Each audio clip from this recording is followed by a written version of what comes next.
ဒါတော့ unboxing video လေးပါဒီမှာတော့မွေးနေ့ဒါလက်ဆောင်လေးပဲပေးနေပါတော့ဒါဒီမှာပြန်ပေးတဲ့ဒါမွေးနေ့လက်ဆောင်ပြန်ပေါ့လိုချင်နေတာတော့ကြာပြီဒါသူ့ရဲ့မွေးနေ့မှာလည်းပေးချင်တာလည်းတစ်ကြောင်ပြီးတော့ New York ကိုလာဖို့လည်းရှိတာလည်းတစ်ကြောင်ဆိုတော့အဲ့ဒီခါမှပဲဝယ်ပြစ်မယ်ဆိုစီစဉ်ထားတာဖြစ်တဲ့အတွက်နောက်လည်းကြာသွားတယ်ဒီမှာမွေးနေ့ပါမမီတော့ဖြစ်သွားတယ်ဟာပေါ့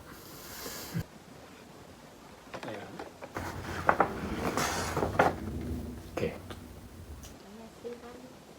ကျွန်တော်ဒီရောင်ကြိုက်တယ်တော့ဒီမှာစေပါပဲကာဗာလေးတွေပါသူရဲ့ဒီအပက်ကနေထုတ်တယ်သူတို့ original ကာဗာလေးတွေပါတစ်ဆက်ထဲဝယ်ဖြစ်သွားတာပေါ့သူကတော့ adapter တစ်ခုထပ်ဝယ်ဖြစ်တယ်ဒါလေးပါ unboxing ရနေအောင်လုံးကတော့ဒါကျွန်တော်တို့512ပဲဝယ်ခဲ့တာတော့ဒါ New York ဒီမဟာတန်ထဲမှာပဲ Fifth Avenue တော်တော်လာတယ်ဒါလေးဖောက်လိုက်မယ်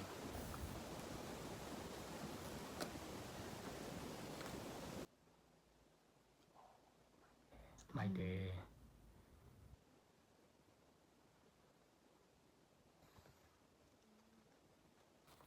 အဲ့တော့လိမ္မော်ရအောင်လုံး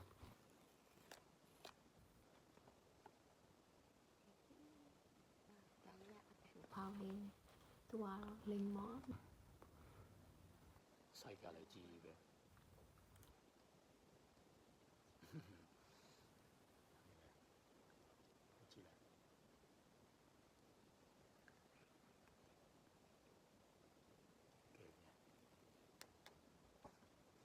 ကျန်တဲ့ supplier တွေစီရောက်ဝယ်တော့ဈေးတော့ပိုတော့တက်တာမှာပေါ့နော်ဟိုဒီကောင်ဆိုလို့ရှိရင်တော့ဘယ်လောက်ဒေါ်လာ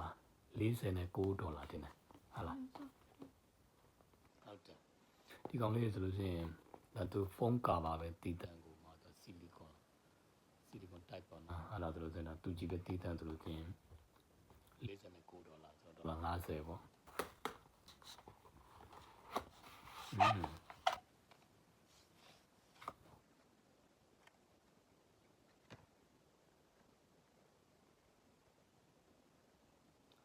နောက်တစ်ခုကဒီမှာရှိသေးတယ်လေဒီအလဲနေရာမှာသူကအပဲလိုကိုနဲ့နောက်တစ်ခုကဗာလဲပီဆိုတဲ့လိုကိုရှိတယ်အဲပီလိုကိုနဲ့ကျတော့$45ပဲရှိရနော်ဒီကောင်ဆိုလို့ဆိုရင်တော့အပဲလိုကိုလေးအလဲမှာအပဲလိုကိုလေးနဲ့ဆိုလို့ဆိုရင်တော့$49ပေါ့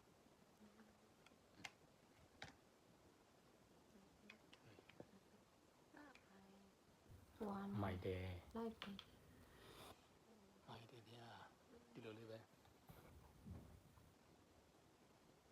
စိုက်လာတော့ကြီးသွားဒီလိုလေးပဲအကြီးလေးလည်းမှာထားတယ်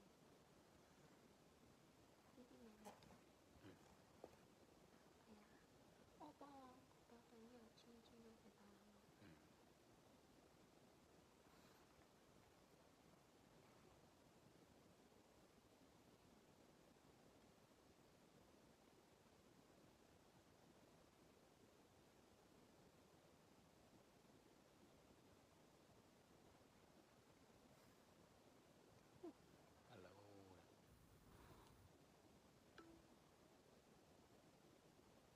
တလုံးလို့ဆိုဒီမှာတော့ဘယ်လောက်ကျလဲဆိုရင်တော့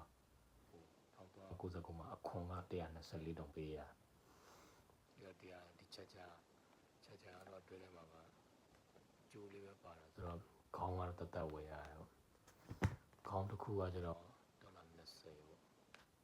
အခွန်နဲ့ကြောင့်မို့လို့အခွန်ကြီးပဲကဒေါ်လာ124ပေးရတာဆိုတော့124.16ဆိုတော့အခွန်လည်းများနေတာဒီမှာပါပဲဝယ်အခွန်ကအရန်စီကြီးဟိုတယ်ပါတဲ့တော့အခွန်ကတညစာလောက်ရှိတာဆိုတော့နော်ဒါလေးပါပဲ